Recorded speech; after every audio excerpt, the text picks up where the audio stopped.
இசையமைப்பாளர் ஜேம்ஸ் வசந்தன் அவர்கள் சமீபத்தில் மோனிகா பாடலை வந்து விமர்சனம் பண்ணி வந்து ஒரு விஷயத்தை பகிர்ந்திருக்காங்க.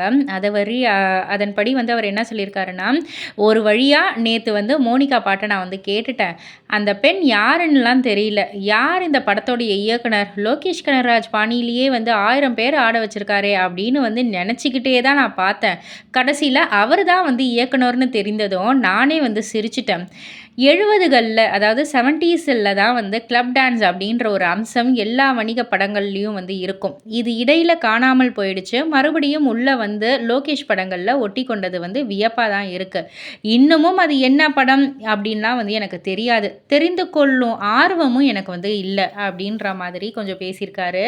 இது ரசிகர்கள் மத்தியில் ஒரு கலவையான விமர்சனம், டிபேட்லாம் வந்து போய்கிட்டு தான் இருக்குது. இதை பற்றி நீங்கள் என்ன நினைக்கிறீங்க? உங்களுடைய கருத்து என்ன அப்படின்றத கீழே உள்ள கமெண்ட் பாக்ஸில் குறிப்பிட்டு சொல்லுங்கள். மறக்காமல் சேனலை சப்ஸ்கிரைப் பண்ணி பக்கத்தில் உள்ள பெல் ஐக்கானை கிளிக் பண்ணிவிடுங்க.